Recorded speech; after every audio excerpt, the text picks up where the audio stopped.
Driver साहब एक minute, driver साहब एक मिनट, अभी इसमें आपके साथ कौन है, सीओ है कि वीडियो है? ना सीओ साहब हैं, बोलिए। सीओ साहब है, चलिए ठीक है, आप मिल गए। बड़ी मुश्किल से भगवान मिल जाते हैं लेकिन सीओ नहीं मिला करते हैं। आज हम में सीओ साहब मिल गए हैं। थोड़ा सा 2 मिनट का समय होगा सर? हाँ, बोलिए। सिर्फ 2 मिनट, उतर जाइए। आपके बारे में सुने हैं कि आप बहुत ईमानदार सीओ हैं। किसी ने मुझे फ़ोन पे बताया था। एक आश्चर्यजनक घटना घटा है आपके ब्लॉक में, पता है? कौन सा बताइए? मतलब कि अजूबा कारनामा हो गया है, आपको पता ही नहीं है? पता, घटना तो बहुत होता है, बताइएगा कुछ तब ना। बिहार है, घटना बहुत होता है, इसीलिए जो है आश्चर्य करने की ज़रूरत नहीं है। पता है एगो सरकारी हॉस्पिटल बेच दिया है, सब बेच दिया, उमरोल का मामला है। हाँ, ये बिहार है। पहले जो है छोटा मोटा खरीद बिक्री होते रहता था, कुछ दिन से अजूबा घटना हो रहा है। पहले रेलवे इंजन को बेचा गया, उसके बाद एगो पुल को बेचा गया, अब एगो सरकारी हॉस्पिटल को बेच दिया गया है। क्यों बेच दिया गया, कहाँ का घटना है सर? ये मुरौल का है, मुरौल मौजा जमरुआ पंचायत में है। अच्छा, जमरुआ पंचायत में। क्यों बेचा गया है? क्यों बेचा गया इसका जानकारी मुझे नहीं है। वो अच्छा, कितना दिन पहले बेचा गया था? कोई एक 2 महीना हो रहा है। 2 महीना में आपने इतना भी जानकारी इकट्ठा नहीं किया है कि 2 महीना पहले जो है एगो सरकारी अस्पताल का जमीन क्यों बेच दिया गया? सरकारी अस्पताल का जमीन रहेगा तब ना। हाँ। अस्पताल वाला से मांगिए कि उसके पास क्या साक्ष्य है। हाँ। मेरे यहाँ अस्पताल के नाम से कोई जमीन नहीं है। अस्पताल के नाम से मुरौल कोई जमीन नहीं है, लेकिन वहाँ पे प्राथमिक स्वास्थ्य केंद्र था कि नहीं था? भाई बिल्कुल बना हुआ, अभी भी बना हुआ। अच्छा, ये बताइए कि जो सरकारी अस्पताल को बेच रहा है उसके ऊपर कार्रवाई होना चाहिए कि नहीं होना? बिल्कुल होना चाहिए। जो हॉस्पिटल को खरीद बिक्री किया उस पर भी कार्रवाई होना चाहिए। ये तो कमाल का बात देखिए कि हॉस्पिटल का खरीद बिक्री, वो भी सरकारी अस्पताल का खरीद बिक्री हो रहा है, और वो भी बिहार के मुजफ्फरपुर के कुडनी ब्लॉक में हो रहा है सरकारी अस्पताल का खरीद बिक्री। अच्छा, ये बताइए कि जो बेचा है उसका नाम हम पता है? नाम तो पता है, 3 आदमी मिल के लिया है। लेडीज, एक लेडीज भी है। लेने वाले का क्या गलती है? बेचने वाला का नाम बताइए ना। लेने वाला भी है, उसका नाम। प्रेशर हॉर्न बेचने वाले पे कार्रवाई नहीं होता है, प्रेशर हॉर्न लगा लेने वाले पे कार्रवाई होता है। बीमल खाने वाले पे कार्रवाई हो जाता है, बीमल बनाने वाले पे कार्रवाई नहीं होता। जाके मुंबई में बीमल खा के थूकिए तो थोड़ा सा फाइन हो जाएगा, लेकिन उस पर नहीं। तो खरीदने वाला तो बेचारा गरीब था, नहीं जानकारी था। बेचा कैसे है और किस प्रकार से बेचा है, उसके बारे में बताइए। बेचा है वो अपने आप को बता रहा है कि जो जिनके रैयत के नाम से ज़मीन है वो नावल्द मर गया, उसका पोता बनकर बेचा है। पोता बन के बेचा है। तो पोता बन के जब वो बेच रहा था सरकार के सरकारी अस्पताल का सरकारी जमीन को, उस समय सरकार के सरकारी कार्यालय में सीओ साहब और जिला में जो रजिस्ट्रार महोदय थे वो क्या सोए हुए थे? बेचने में सीओ का उसमें कोई रोल नहीं होता, खरीद बिक्री में नहीं होता। जब हमारे पास दाखिल खारिज के लिए आता है तब हम लोग जांच करते हैं। बेचने में सीओ का कोई रोल नहीं है। कोई रोल नहीं। चलिए, यहाँ पे नरेंद्र मोदी जी भारत रत्न एक छोटा सा सर को दीजिए, क्योंकि इन लोगों का कोई योगदान नहीं होता है खरीद बिक्री में। ये लोग कभी भी किसी भी जनता को परेशान नहीं करते हैं, खाली दाखिल खारिज में थोड़ा बहुत परेशान करते हैं, उसके अलावा नहीं परेशान करते हैं। चलिए ठीक है, बिक गया जमीन, अब जमीन वापस होगा कि नहीं? वापस होगा कि नहीं होगा ये तो स्कूल भगवान बताएंगे, स्कूल वाला जानेंगे। लेकिन मेरे यहाँ हमको जानकारी जैसे हुआ उसको जांच हम करवा रहे हैं, और ये हमारे यहाँ दाखिल खारिज रिजेक्ट हो गया है। आपके यहाँ दाखिल खारिज रिजेक्ट हो गया है, और यहाँ पे सारा ईमानदारी से आप काम कर रहे हैं? बिल्कुल कर रहे हैं। अब तो मेरा ऑनलाइन सिस्टम है, ऑनलाइन में। और आपके ब्लॉक में आपके अंडर में कोई दलाल उलाल नहीं रहता है? सब मेरे यहाँ कोई नहीं रहता है। कोई नहीं रहता है, एकदम नहीं, बिल्कुल नहीं। अब यहाँ के लोग बताएंगे कि इस ब्लॉक में दलाल है कि नहीं, आप लोग कमेंट करके जरूर बताना। अच्छा, ये बताइए सर, ये सरकारी अस्पताल बेचना ये किस प्रकार का घटना है? छोटा है, बड़ा है, और बड़ा है, या सबसे बड़ा है? बहुत बड़ा घटना है, चूँकि बिल्डिंग वहाँ भवन बना हुआ है। बेचने वालों को भी जानकारी था, खरीदने वाला को भी जानकारी है कि वहाँ बिल्डिंग बना हुआ है।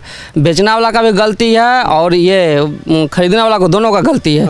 चूँकि सुना है कि उसका फाइलें नहीं मिल रहा है ब्लॉक में, अंचल में। मेरे यहाँ तो उसका खतियान, हम तो बता रहे हैं कि उसका खतियान मेरे यहाँ है। मेरे यहाँ जमाबंदी है। अगर हमारे यहाँ अगर किसी ने दान किया किसी ज़मीन को, तो मेरे यहाँ दाखिल खारिज करवाएगा तब मेरे यहाँ रिकॉर्ड रहेगा। जब मेरे यहाँ कुछ सूचना नहीं है, हमको कुछ दिया नहीं और रैयती ज़मीन है, तो हम कैसे बताएंगे कि उसका अस्पताल उसमें कब बना था? ये 1972 का वहाँ के लोगों के द्वारा बताया गया, 1972 में यह अस्पताल बना था। 1975 में वहाँ पे अस्पताल बना था। आज से सिर्फ और सिर्फ 47 साल पहले, सही है ना? हाँ। और 47 साल से स्वास्थ्य विभाग के सारे स्वस्थ कर्मचारी अस्वस्थ तरीके से भ्रष्टाचार कर रहे थे, और यही कारण है कि वहाँ पे प्राथमिक अस्पताल जो है नहीं चल रहा था। नहीं, बिल्कुल अभी भी चल रहा है, उसमें वैक्सीनेशन होता है। अरे दादा रे मोदी जी, ये देखिए, हम तो सोच रहे थे कि वो बंद होगा इसलिए बेच दिया। वहाँ पे तो कोरोना का वैक्सीन भी मिल रहा था, तबे बेच दिया सब। तबे ना बिहार में कोनो इंजन बेच देता है सब, कोनो पुल बेच देता है, और कोनो सरकारी अस्पतालें बेच देता है, और कानों कान किसी को खबर भी नहीं चलता है, और एक दिन प्रिंट मीडिया में छपता है, अगले दिन उस पर चर्चा भी नहीं होता है। सही है कि नहीं सर? वो तो आप लोग अच्छा ये बताइए कि हाँ हम लोग हमारा विषय हाँ इनका विषय नहीं है। अच्छा ये बताइए सर, बिहार में सबसे ज़्यादा विवाद किस चीज़ की वजह से होता है? विवाद तो हर एक प्रकार के होता है। अब शराब पीने से होता है, पेड़ लगाने से होता है, हगने मुतने से होता है, या जमीनी विवाद सबसे ज़्यादा होता है?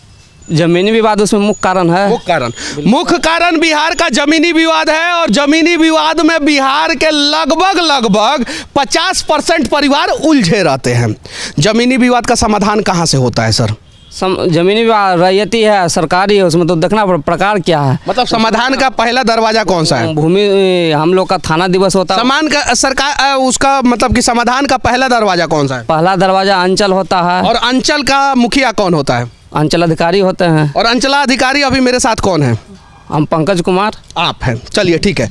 बिहार के अंचलाधिकारी अगर सुधर जाएंगे तो बिहार का सबसे बड़ा समस्या का समाधान हो जाएगा, जो जमीनी विवाद के रूप में उभर के आता है, और उसमें मर्डर भी होता है। यानी कहने का मतलब है कि कहीं नहीं तो कहीं बिहार सरकार को अंचल सुधारने की जरूरत है, ब्लॉक सुधारने की जरूरत है, क्योंकि जब तक ब्लॉक और अंचल नहीं सुधरेगा तब तक बिहार का स्थिति नहीं सुधरेगा, क्योंकि बिहार के गांवों का विकास का रास्ता जो है ना, वो यही ब्लॉक से होकर गुजरता है। सर आपसे मिलने के लिए 2 दिन से लोग परेशान हैं, जैसे 100% गलत। अच्छा ठीक है सर। मैंने अभी तो 12 बजे निकला है, और कल भी मैंने दिन भर बैठा है। ये बिल्कुल गलत बात है। अगर कोई कहता है कि सीओ साहब नहीं मिलते तो बिल्कुल गलत है। वो आएंगे 5 बजे के बाद, 5 बजे के बाद सीओ बैठा रहेगा। ऑफिस आवर में आए, हम 10 से 5 बजे तक बैठते हैं लगातार। 10 से 5 बजे तक आप लगातार बैठते हैं सर।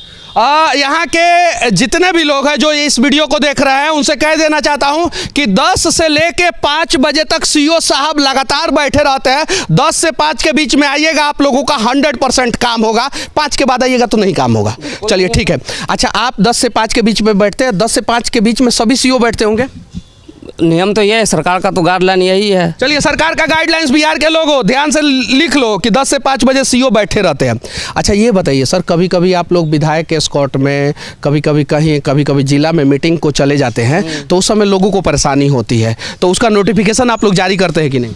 वो तो सरकार का, अभी मान ली 10 मिनट पहले हमको आएगा कि चल जाइए, वाई वास कर पहुंचा दीजिए, तो नोटिफिकेशन थोड़े होता है। नोटिफिकेशन नहीं होता, बिल्कुल नहीं। जबकि इसका नियम होना चाहिए। बिहार के अलावा किसी भी आप राज्य में चले जाएं, वहाँ पे सीओ जो है ना, किसी को मतलब कि गार्ड के रूप में नहीं काम करता है किसी नेता के। ऐसा नहीं जानते तो बिहार सरकार का काम है। वो सरकार जो हमको काम देगी, जो हमारा जो बड़े प्रभारी हमको जो कहेंगे हम करेंगे। अच्छा ये बताइए, सीओ का मुख्य काम क्या होता है सर? भूमि विवाद देखना, अंचल का काम, जाति आवासीय देखना। जाति आवासीय, भूमि विवाद, ये 3 काम मुख्य काम तो यही है। मुख्य काम। आपदा के समय में आप लोग सुपरमैन बन जाते हैं। आपदा भी है, अंचल के अंदर में आपदा है। आपदा अंचल के अंदर है तो फायर फाइटिंग की गाड़ी भी अंचल के अंदर रहती होगी? नहीं, वो तो हमने मंगवाया है, अभी तो मेरे ही अंडर है। अभी आपके अंडर। 1 मिनट सर, 1 मिनट का समय। आइए देखिए, बिहार में लगातार गेहूं के खेत में जो है आग लग रहा है कि लगाया जा रहा है, उसकी जानकारी जो है आज इस ब्लॉक से मैं आप लोगों को दूंगा।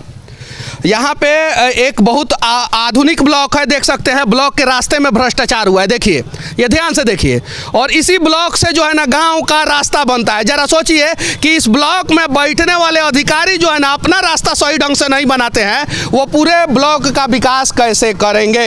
ये देखिए, इस ब्लॉक में जो स्लैब ढलाता है नाला का, वो स्लैब जो है भारत पाकिस्तान का बॉर्डर की तरह जो है ना, वो टूट जाता है। देख सकते हैं ये ब्लॉक। हालांकि इसके लिए ये दोषी नहीं है, इसके पहले भी बहुत सारे अधिकारी होंगे और अधिकारी पे अधिकारी, अधिकारी पे अधिकारी, और इसी चक्कर में जो है ना विकास नहीं हो पाता है। अच्छा, ये फायर की गाड़ी है ना सर? बिल्कुल है। अच्छा, ये फायर की गाड़ी करती क्या है?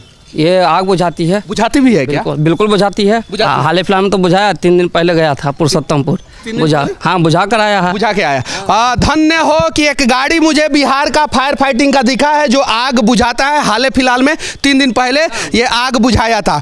सर, गरीब परिवार से आते होंगे सीओ बनने से पहले आप? हाँ, इसलिए मैं पूछा। सर प्लीज़ विनती है कि आपके दरवाजे से गरीब कोई वापस नहीं जाना चाहिए, विनती है। जिसको काम रहता है वो मेरे यहाँ पहुँच जाएगा, तब जो हमसे होने वाला रहेगा वो निश्चित 100%। एक और चीज़ मैं बता देना चाहता हूँ सर, अमीर टैक्स नहीं देते हैं। ये जो गरीब है जो ये खरीदते हैं ना, इस पे टैक्स देते हैं, इस पे टैक्स देते हैं, चप्पल पे टैक्स देते हैं, वो झोला पे टैक्स देते हैं, गुटखा पे टैक्स देते हैं, और उनके टैक्स से आपको सैलरी मिलता है कि नहीं? तो कम से कम गरीब जो है ना आपके अंचल से बेवजह वापस नहीं जाना चाहिए। इतना बस इसी के लिए मैंने आपको पकड़ा है सर, बाकी कोई हमारा मकसद नहीं है। और एक और, जितने भी सीओ मेरा वीडियो देख रहे हैं, विनती है कि आप लोगों के एक लापरवाही के वजह से, एक गलती के वजह से ना जाने कितने जगह पे कितनी हत्याएं हो जाती है।